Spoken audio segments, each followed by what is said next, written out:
हम आगे बढ़ाते हैं और अब आपको मिलवाते हैं हमारे दो दूसरे मेहमानों से जो कि दर्शकों की फाइनेंशियल प्लानिंग करेंगे। हमारे साथ Aditya Shah, chief investment officer, GST investment जुड़ गए हैं। Vishwajeet Parashar, mutual fund expert जुड़ गए हैं।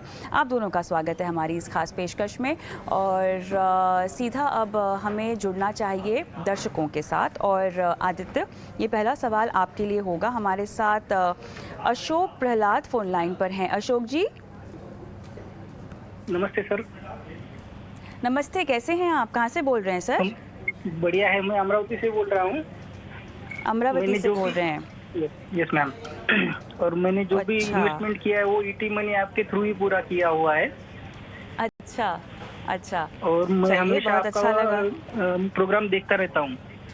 अच्छा, चलिए, अच्छा लगा मैम ये मैं जानकर कि आप शो देखते रहते हैं। और उम्मीद करती हूँ कि आपने अपनी फाइनेंशियल प्लानिंग के लिए सही कदम भी उठाए हों। 9,000 की एसआईपी कर रहे हैं 9 फंड्स में सर, है ना? एक्चुअली मैम मैंने पहले 3 ही फंड चूज किए थे, आईसीआईसीआई नैस्डैक 100, एक्सिस मिड हाँ कैप और कोटक स्मॉल कैप का। तो उसमें से मैं 1 साल पहले से उसमें करता था। हाँ। लेकिन अभी मैंने बाकी फंड का भी ऐड करके उनमें भी एक एक थाउजेंड का कर दिया है एसआईपी चालू।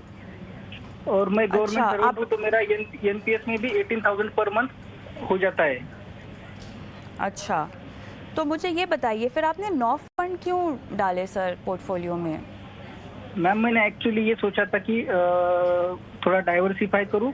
और सभी फंड हाउस भी मैंने एएमसी भी अलग अलग चूज किए थे इसीलिए। हाँ, चलिए, डाइवर्सिफिकेशन का लॉजिक तो आपको समझ में आ गया है। लेकिन 9 फंड्स शायद बहुत ज़्यादा हैं और आपने सेक्टर फंड्स भी अपने पोर्टफोलियो में शामिल किए हैं। तो क्या मैं जान सकती हूँ कि आप बाज़ार को कितना समझते हैं, कितना ट्रैक करते हैं? सेक्टर फंड्स आपने पोर्टफोलियो में डाले हैं जो कि उस निवेशक को रेकमेंड नहीं किया जाता जिन्होंने निवेश की बस शुरुआत की है। लेकिन अगर आप मंझे हुए निवेशक हैं, अगर आप एक अनुभवी निवेशक हैं, तो आप डाइवर्सिफाई कर सकते हैं सेक्टर फंड्स में, बशर्ते कि आपको उन सेक्टर को ट्रैक करना आता हो। आप सक्षम हैं उतने? मैम मैंने क्या किया था कि जैसे कि फाइनेंशियल सेक्टर और आईटी सेक्टर, 2 सेक्टर मैंने चूज किए थे। तो मैंने ये सोचा था कि आईटी का जो चल रहा था ट्रेंड, उसमें से किसी एक स्पेसिफिक शेयर्स को लेने की जगह मैंने पूरा फंड ले जो लिया। टाटा वो ले लिया। और फाइनेंशियल का समझ भी गए। वैसे ही चल रहा था कि किसी भी एक बैंक का लेने से अच्छा है कि बकेट ऑफ बैंक जो होगा उसको लेना सही समझा। इसलिए मैंने किया। और जो लार्ज कैप है उसमें निफ्टी 50 और नेक्स्ट 50 का ले लिया। तो आपने ट्रेंड को पकड़ा। ट्रेंड पकड़ना यस बहुत मैम। अच्छी बात है, लेकिन फिर आपने ये सोचा कि ये ट्रेंड खत्म हो जाएगा तो क्या करेंगे इस फंड में? नहीं। और जो मिड कैप के और स्मॉल कैप के दो इसलिए चूज किए क्योंकि उसमें क्या हाँ। हुआ था कि मैंने ऐसे देखा कि मिड कैप के सभी जो फंड थे उसमें सेम स्टॉक्स आ रहे थे। तो इसलिए पहले जो स्टॉक एक्सिस मिड कैप में आते थे तो मैंने देखा कि क्वांट मिड कैप में वो नहीं है, इसलिए मैंने क्वांट मिड कैप चूज किया। और सेम किया मैंने स्मॉल कैप के साथ में भी। तो कोटक का अशोक स्मॉल जी, कैप मेरे था। को हाँ, अशोक जी, मुझे दाद देनी पड़ेगी क्योंकि आप रिसर्च बहुत करते हैं, ठीक है? थैंक आपको यू मैम। पता है कि आपके फंड्स का पोर्टफोलियो कैसा है, उनका कॉम्पोजिशन कैसा है। आप ट्रेंड्स की बात करते हैं, आप सेक्टर्स की बात करते हैं। अब ज़रूरी है कि ये जो ज्ञान आपके पास है उसको हम थोड़ा सा छाने छाटे और आपके पोर्टफोलियो में उसे सही तरीके से इस्तेमाल करके आपके पोर्टफोलियो को मुनाफे की तरफ लेकर जाएं, जो आपके लक्ष्य हैं उनकी ओर लेकर जाएं, ठीक है? Yes ma'am. आपने अपने लक्ष्य नहीं बताए हमें, कितना आप अचीव करना चाहते हैं इस पोर्टफोलियो से? मैंने ऐसा कोई टारगेट नहीं रखा है स्पेसिफिक, लेकिन मेरा एक ही गोल है कि मुझे इन्वेस्टमेंट करते रहना है। चलिए, बहुत बढ़िया। आदित्य, मैंने जितना हो सका अपनी तरफ से सवाल पूछने की कोशिश की है ताकि इन्वेस्टर का जो बिहेवियर हम समझना चाहते हैं जब भी फाइनेंशियल प्लानिंग करते हैं वो समझें। आप बताएं, कहाँ पर कितना काम करना है? मैम सबसे पहले तो इन्वेस्टर को लक्ष्य के साथ अपने इन्वेस्टमेंट को जोड़ना चाहिए। गोल होना बहुत जरूरी है। गोल के बिना इन्वेस्ट करेंगे तो पता नहीं चलेगा कि कब गोल आ गया है और अपने इन्वेस्टमेंट को रिडीम करना है। सबसे पहली बात तो अपने इन्वेस्टमेंट को गोल से जोड़िए। कुछ भी गोल हो सकता है, रिटायरमेंट गोल हो सकता है, घर लेना गोल हो सकता है, कुछ भी गोल हो सकता है, पहली बात। दूसरी बात, जितना भी इन्वेस्टर ने बताया, आईटी फंड, आईटी सेक्टर में उन्होंने ट्रेंड को पकड़ने की कोशिश की। पर जब आईटी ट्रेंड में सेक्टर खत्म हो गया और स्टॉक्स 40 से 50% की करेक्शन में आए तो मैंने नहीं सुना इन्वेस्टर ने रिडीम किया। इन्वेस्टर बहुत ज्ञानी है स्टॉक मार्केट में, पर फिर भी मैं उनको रेकमेंड नहीं करूंगा कि आप सेक्टोरल फंड्स में इन्वेस्ट करें। सेक्टोरल फंड्स में एंट्री और एग्जिट शॉर्ट टर्म में बहुत जरूरी होता है। मेरे हिसाब से डाइवर्सिफाइड फंड रिटेल इन्वेस्टर के लिए काफी फायदेमंद होते हैं रादर देन सेक्टोरल फंड्स। तो सेक्टोरल फंड्स में भी बिल्कुल मत चाहिए। तीसरी बात जो कविता मैम आपने भी कही, नौ फंड्स की बिल्कुल भी जरूरत नहीं है। आपने पोर्टफोलियोज को स्टडी किया है, बहुत अच्छी बात है, पर नौ फंड में इन्वेस्टमेंट रिपेटिटिव होता जाता है और हम कॉन्सेंट्रेट नहीं कर पाते हैं अपने इन्वेस्टमेंट को। तो मैंने 4 फंड्स रेकमेंड किए हैं। आईसीआईसीआई प्रू नैस्डैक 100 फंड जो आपके पास पहले से है, एक्सिस निफ्टी नेक्स्ट 50 फंड जो आपके पास पहले से है, पराग पर एक फ्लेक्सी कैप फंड, ये एक फंड है जो कि आप ऐड करेंगे।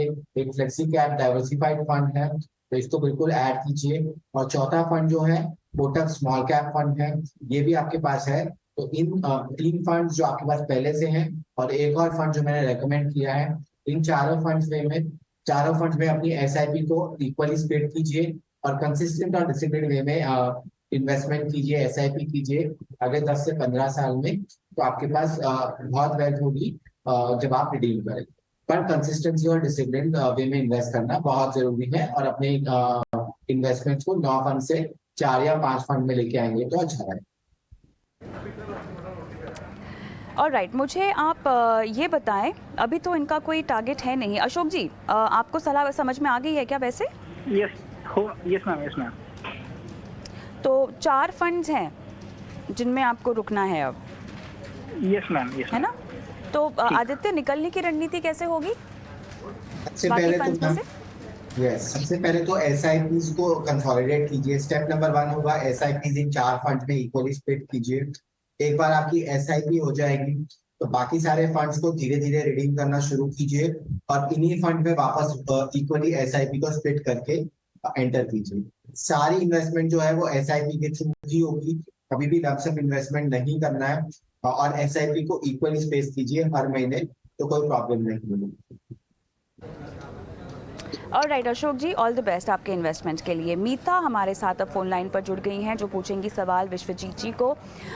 मीता, गुड इवनिंग, कैसी हैं आप?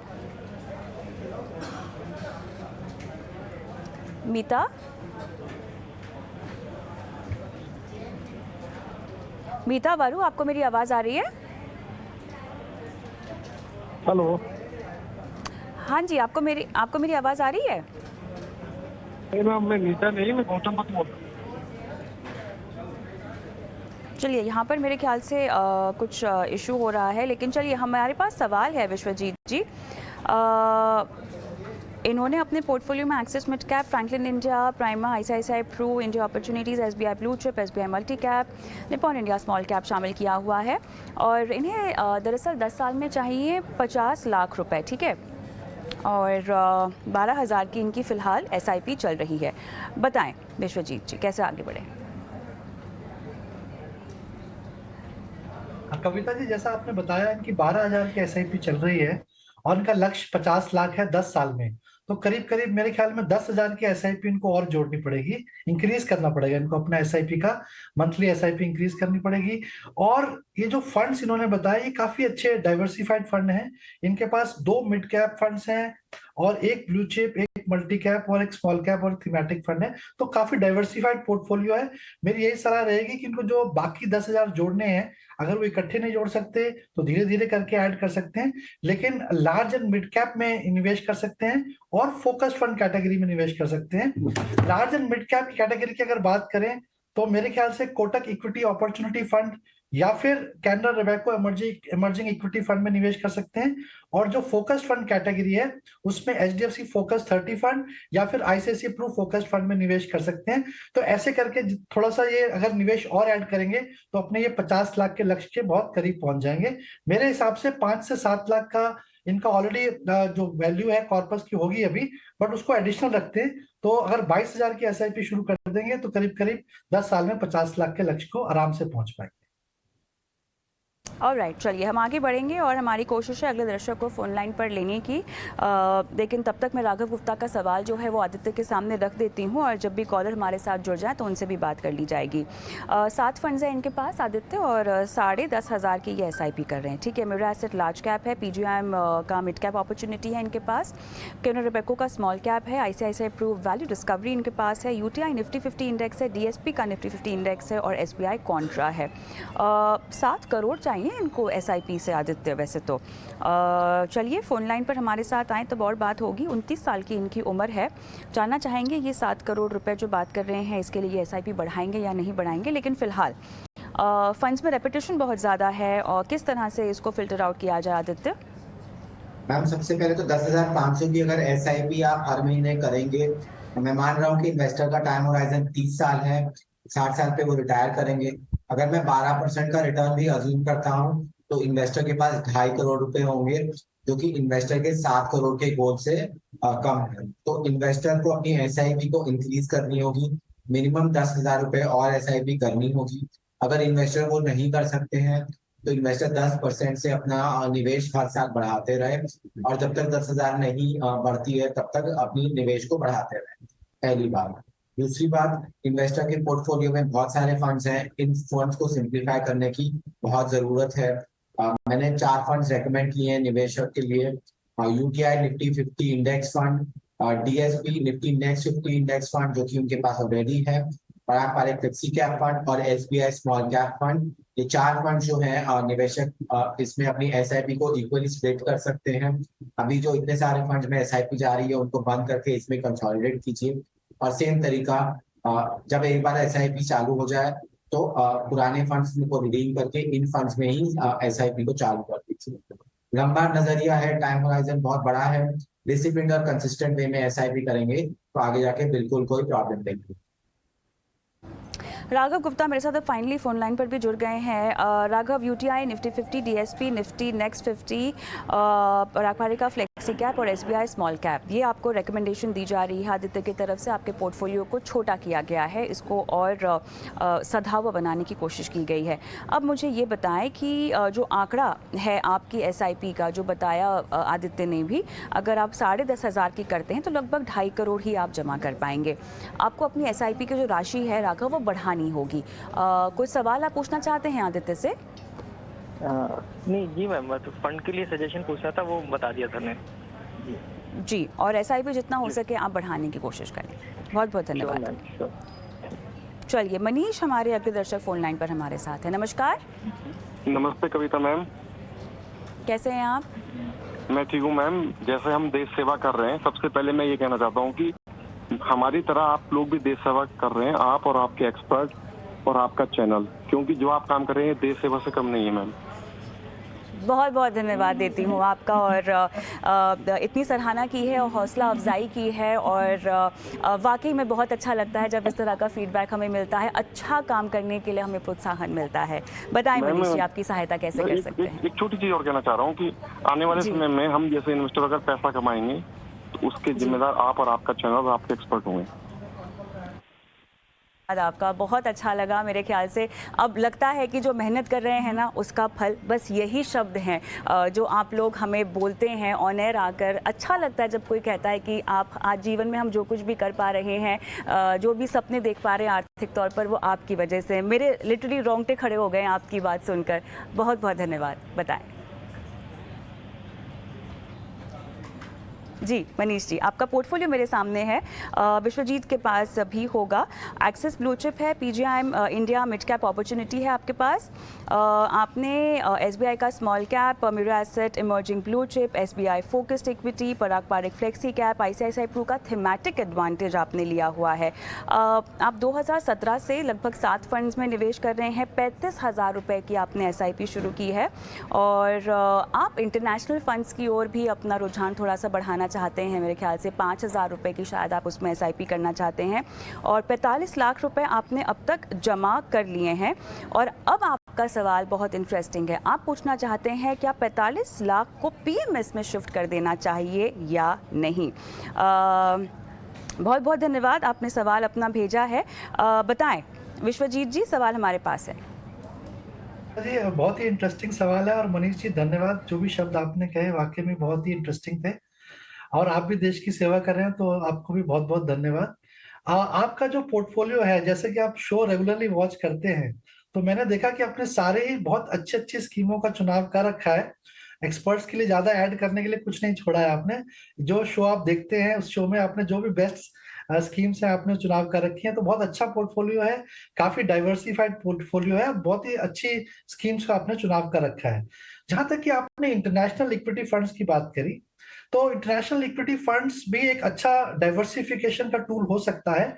जहां तक कि देखा गया है कि जैसे यूएस में बहुत सारे स्टॉक्स हैं, जैसे हम देखिए अपनी जिंदगी में भी अमेजॉन, या फिर जितने भी एप्पल फोन है, जितनी सारी चीजें हैं, सब ज्यादातर यूएस कंपनीज हैं, और गूगल जैसी कंपनीज में भी लोग निवेश करना चाहते हैं जिनकी इंडिया में लिस्टिंग नहीं है।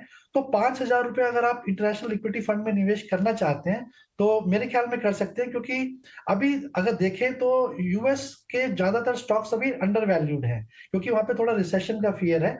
और अगर आप 4-5 साल का व्यू ले सकते हैं तो मेरे ख्याल में आपका एक अच्छा खासा रिटर्न आने की उम्मीद रहती है। उसके लिए मैं आपको यही सलाह करूंगा कि आप ICICI Prudential US equity blue chip fund में निवेश करें, या फिर मोतीलाल ओसवाल 100 नैस्डैक 100 ईटीएफ में निवेश कर सकते हैं। तो आपको, मुझे लगता है कि जो ब्लू चिप स्टॉक्स वहां के जो यूएस के हैं, अगर आप उसमें निवेश करेंगे तो थोड़ा रिस्क भी कम रहेगा और अच्छी कंपनियों में आप निवेश कर पाएंगे, और आने वाले समय में आपको 3-4 साल का समय जरूर लगेगा, बट अच्छे रिटर्न्स बन सकते हैं। जो आपका दूसरा सवाल है वो काफी दिलचस्प है कि आप पीएमएस में जाना चाहते हैं। मेरी आपको यही सलाह रहेगी कि पीएमएस एक डाइवर्सिफिकेशन टूल है।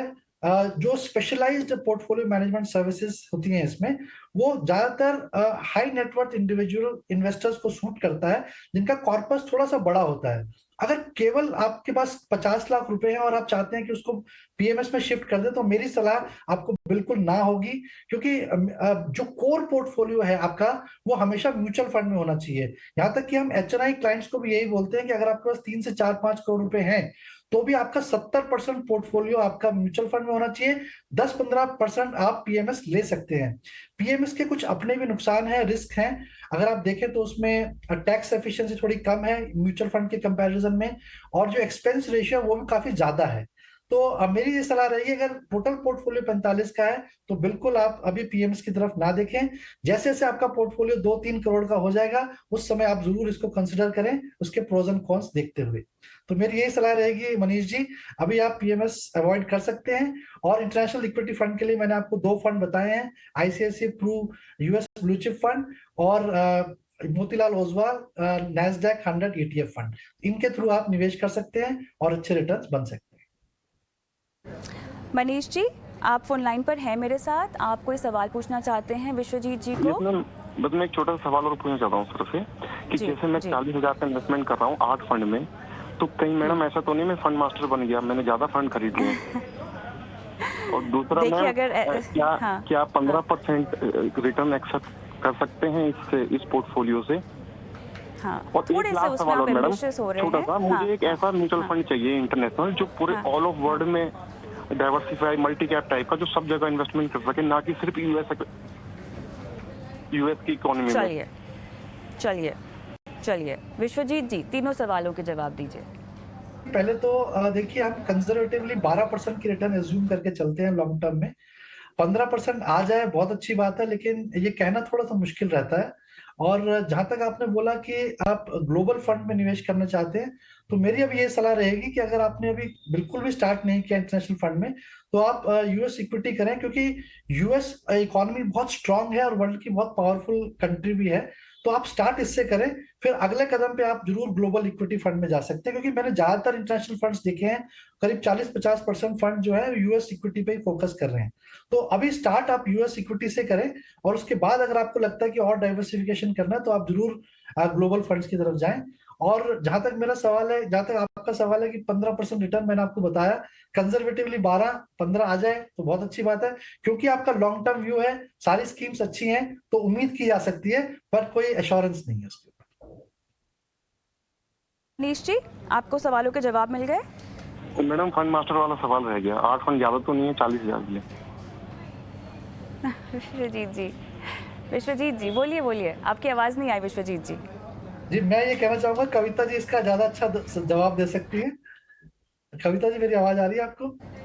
हाँ जी, बिल्कुल आ रही है। वैसे 8 फंड ज़्यादा तो हैं, लेकिन मेरे ख्याल से आपने आपने उसका जवाब अपने पहले ही जवाब में दे दिया था। मेरे ख्याल से आप एक बार फंड्स का नाम दोहरा दीजिए जिनमें उनको अब कंसोलिडेट करना है। कविता जी ये स्कीम्स अभी ठीक है, मेरे ख्याल में काफी अच्छी स्कीम्स हैं, हाँ, तो इसमें बने रह ठीक है। सकते हैं। अभी उसमें कोई भी बदलाव की जरूरत नहीं है मेरे हिसाब से। अगर उनको लगता है कि एक्सिस फंड में थोड़ा कम रिटर्न आ रहा है तो एक आध साल में मुझे लगता है वो भी बाउंस बैक करेगा और अच्छे रिटर्न्स आएंगे।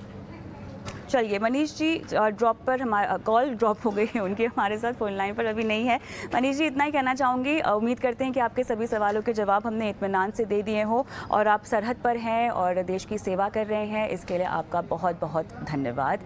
हम आगे बढ़ेंगे और हरजीत का मैं अब सवाल लूँगी। हरजीत जी का सवाल है कि हमारे साथ फोन लाइन पर दरअसल वो जुड़ गए हैं। हरजीत जी नमस्कार। हेलो। हाँ हरजीत जी। सर मेरा सवाल ये था कि मेरे को जी। पीएफ और ग्रेच्युटी से 50 लाख रुपए नेक्स्ट 2 साल के बाद मिलेंगे, तो मेरे को इन्वेस्टमेंट प्लान एक जानना था सर। अच्छा, ये मुझे बताएं कि इन पैसों के साथ आपका मकसद क्या है, क्या करना है? एक मुश्त जो आपको पैसे मिलेंगे। मेरी उम्र 38 साल है और मैं 2 साल के बाद लगभग 40 साल का हो जाऊंगा, तो मैं अभी एक जॉब को स्विच करूंगा और हाँ। उसके बाद मेरा प्लान बेसिकली बच्चों को पढ़ाना है और उनकी शादी करना हाँ। है, अभी जिनकी उम्र 5-7 साल ही है। तो ये पैसे आप जो निवेश करेंगे, तो ये जो पैसे हाँ आप जी। निवेश करेंगे वो लगभग 10 से 15 साल के लिए निवेशित रहेंगे ना, उसमें से हाँ आप जी, कुछ हाँ जी, निकालेंगे तो इतना नहीं? निवेश रहेगा मेरा। ठीक है, ठीक ठीक है, समझ गए। Okay okay. आदित्य। जब इन्वेस्टर ने मुझे जो क्वेरी मिली थी उसमें ये लिखा था इन्वेस्टर मंथली इनकम चाहते हैं। अगर आप इन्वेस्टर कह रहे हैं मंथली इनकम नहीं चाहते हैं तो मैं क्लाइंट को थोड़ा करूंगा। आप जो 50 लाख इन्वेस्ट करने हैं वो प्योर प्ले इक्विटी फंड में इन्वेस्ट कर सकते हैं, सिंस रेगुलर इनकम की जरूरत नहीं है इन्वेस्टर को। मैं 3 की जगह 4 फंड रेकमेंड करूंगा। DSP quant fund, UTI Nifty next 50 fund, Parag Parekh flexi cap fund और एक्सिस का नैस्डैक फंड जो कि अभी ओपन है इन्वेस्टमेंट्स के लिए। इन 4 फंड्स में अपनी एसआईपी को 50,000 के लॉट में स्प्लिट कर दीजिए। 4 फंड्स में एसआईपी कीजिए, कंसिस्टेंट वे में अगले 2-3 साल में इन पैसों को डिप्लॉय कर दीजिए, तो कोई दिक्कत नहीं होगी। आराम से आप अपने बच्चों की शादी के गोल को आराम से रीच कर पाएंगे। तो 4 फंड बताया मैंने, DSP quant fund, UTI Nifty next 50 fund, Parag Parekh flexi cap fund और एक्सिस का नैस्डैक फंड। इन 4 फंड्स में आराम से इन्वेस्टमेंट करेंगे तो कोई दिक्कत नहीं। हरजीत जी, आप सुन पाए आदित्य को? चलिए, फ़ोन लाइन पर हमारे साथ नहीं है, बट उम्मीद करते हैं कि उन्होंने आपकी सलाह सुन ली हो। और अगर नहीं सुन पाए हैं तो ये जो शो है हमारा वो 18 नौ स्वदेश के यूट्यूब चैनल पर अपलोड होता है, वहाँ जाकर आप इस शो को देख सकते हैं। आपका सवाल आपको अंत की तरफ दिखाई देगा या जो टाइमिंग्स है उसके हिसाब से आप देख सकते हैं। बहरहाल आगे बढ़ेंगे। और क्या राम शर्मा जी मेरे साथ फ़ोन लाइन पर हैं? जी जी। राम शर्मा जी नमस्कार सर। जी सर, आपकी आवाज़ आ रही है। नमस्ते नमस्कार सर, कैसे हैं? आप लोगों का सब लोगों को जैसे विजिलेंट कर रहे हैं, जागृत कर रहे हैं, तो बहुत बहुत आप लोगों का आभार। बहुत बहुत धन्यवाद इस प्रेम के लिए, इस भरोसे के लिए बहुत बहुत धन्यवाद। जो पूछा है वो आपके पास होगा कि मुझे ना 15 साल के लिए एसआईपी करनी है, कोई 1 करोड़ रुपए के लिए, तो वो उसके लिए कोई फंड चाहिए थे। और 3 एसआईपी मेरी चल रही है, जिसमें एक है आदित्य बिरला सन लाइफ इसमें फ्रंटलाइन में, और दूसरा एक्सिस लॉन्ग टर्म इक्विटी में, और तीसरी है एचडीएफसी टैक्स सेवर में 5-5 हजार की। 2 टैक्स सेवर फंड है ना आपके पास? हाँ, 2 टैक्स सेवर फंड है और एक वो मेरा एबीएसएल फ्रंटलाइन में। ठीक है सर। सर ये अभी जो SIP Aditya Birla flexi cap में है। हाँ अच्छा, फ्लेक्सी कैप है। सर ये बताइए मुझे कि कितने की एसआईपी चल रही है? मैम चल रही है ये 5-5, 10 और 13 हजार की। 5-5 जो है वो टैक्स सेवर में चल रहा है, 5,000 और 3,000, 8,000 टैक्स सेवर में और 5,000 चल रहा है उसमें फ्लेक्सी कैप में आदित्य बिरला। ठीक है, तो सर 13,000 की अभी एसआईपी चल रही है। अब मुझे बताएं 1 करोड़ के लिए अब आपको अगर और फंड्स चाहिए तो आप कितना एसआईपी कर पाएंगे, कितना निवेश कर पाएंगे, राशि क्या होगी? 10,000 रुपया। 10,000? 10,000 रुपया, और उससे मैं बढ़ा सकता हूँ 2,000 रुपया पर ईयर। अच्छा, चलिए ठीक है, समझ गए। चलिए आपकी सलाह लेते हैं आपके पोर्टफोलियो के लिए। विश्वजीत जी। बिल्कुल कविता जी, सबसे पहले तो मैं देख रहा हूँ जितने भी निवेशक फोन कर रहे हैं वो बहुत तारीफ कर रहे हैं चैनल की, तो मेरी भी आपको बहुत बहुत बधाई है, क्योंकि इतने लोग दिल से भाव व्यक्त कर रहे हैं कि आप बहुत अच्छा काम कर रहे हैं। और एज एन एंकर मैंने देखा है कि आप बहुत ज्यादा दिलचस्पी लेते हैं और बहुत डिटेल में जाते हैं निवेशकों का सवाल का जवाब देने के लिए, तो बहुत बहुत मुबारक आपको भी। जहां तक कि इनका सवाल है, ये 1 करोड़ बनाना चाहते हैं 15 साल में, तो अगर हम एसआईपी के माध्यम से देखें तो करीब 21,000 रुपए की एसआईपी इनको चाहिए महीना। जो 13,000 की करीब करीब कर रहे हैं, तो करीब 7,000 की एसआईपी इनको और करनी होगी, और ये 10,000 की करने के लिए तैयार हैं। तो मेरे हिसाब से ये अपने लक्ष्य के करीब पहुंच जाएंगे। जो स्कीम का चुनाव है, मैं इनको सजेशन करूंगा कि ये large and mid cap fund में जा सकते हैं और फोकस्ड फंड में जा सकते हैं। तो SBI large and mid cap fund में ये निवेश कर सकते हैं 5,000 की एसआईपी, या फिर Canara Robeco emerging equity fund, इन दोनों में से किसी एक स्कीम का चुनाव कर सकते हैं। और फोकस फंड कैटेगरी में एचडीएफसी फोकस 30 फंड या फिर आईसीआईसीआई प्रूडेंशियल फोकस फंड में निवेश कर सकते हैं। इसके अलावा पराग पारिक फ्लेक्सी कैप, इनके पास ऑलरेडी एक फ्लेक्सी कैप है, तो पराग पारिक फ्लेक्सी कैप में भी ये चुनाव कर सकते हैं। तो ऐसे करके 5-6 स्कीमों में ये निवेश करेंगे तो 21,000 की एसआईपी होगी, और ये हर साल 2,000 रुपये बढ़ाना भी चाहते हैं, तो स्टेप अप अप्रोच के माध्यम से मुझे लगता है कि 1 करोड़ से भी ज्यादा लक्ष्य अचीव कर पाएंगे। विश्वजीत जी, जो इनका पुराना पोर्टफोलियो है, जो इनके पुराने फंड हैं, उनमें जस के तस बने रहे? जी बिल्कुल कविता जी, अभी के लिए बने रहे, क्योंकि कुछ ज्यादा स्कीम्स का टैक्स सेवर फंड्स हैं, उसमें ईएलएसएस 3 साल का लॉक इन पीरियड रहेगा। तो मुझे जानकारी नहीं है कि 3 साल पूरे हो गए हैं या नहीं हुए, पर अगर नहीं हुए तो आपको 3 साल के लिए उसमें लॉक इन रखना ही पड़ेगा। चलिए, राम शर्मा जी जल्दी से कोई सवाल पूछना चाहते हैं आप विश्वजीत को? हाँ मैंने ना इसे जो भारत बांड फंड है उसे 1 लाख रुपया निवेश किया है, अभी कल ही किया, 8 तारीख को किया था। सर क्या मैं नाम नहीं सुन पाई? किस डेट में मुझे 8% रिटर्न मिल रहा है डेट में निवेश करने के लिए। आपने डेट में कौन सा फंड आपने चुना? ये भारत बांड फंड में जो अभी एनएफओ निकला हुआ है, भारत बॉन्ड में। हाँ, अच्छा, ठीक है। और आपको निवेश करना है डेट में? जी समझ गई मैं। और भी आपको सजेशंस चाहिए डेट फंड्स के? हाँ, मैं चाहता हूँ कि ऐसा कोई डेट फंड हो जो 8% की रेगुलर रिटर्न मुझे दे दे, और एक मुश्त पैसा डालने के लिए। ऑलराइट, विश्वजीत जी। जी बिल्कुल, डेट फंड काफी अट्रैक्टिव हुए हैं, क्योंकि इंटरेस्ट रेट की हाइक चल रही है, और बहुत सारे फंड जो डायनेमिक नेचर से बिहेव करते हैं, जहां पे बैंक एफडी से 1-1.5-2% का अल्फा एक्सपेक्ट किया जा सकता है। तो मेरे हिसाब से ICICI prudential dynamic bond fund में ये निवेश कर सकते हैं, क्योंकि उसमें फंड मैनेजर के पास थोड़ी फ्लेक्सिबिलिटी रहती है। तो उसमें अगर ये ऐड कर पाए अपना डेट का पोर्टफोलियो, तो मुझे लगता है कि 7-8% के करीब रिटर्न मिल सकती है, एक्सपेक्टेड यील्ड जो है उसकी। हाँ जी, उम्मीद करते हैं कि आपके सभी सवालों के जवाब हमने दे दिए हों, लेकिन किसी भी कारणवश अगर आप सुन नहीं पाए हैं तो आपके सवालों के जो जवाब हैं आप हमारे चैनल के YouTube पे जा सकते हैं। शो वहाँ अपलोड होता है, आप वहाँ पर अपने फंड्स के नाम और जो सलाह दी गई है उसे आप सुन सकते हैं। बस अब हम सीधा चलिए रुख करते हैं निवेश के गुरु मंत्र की ओर।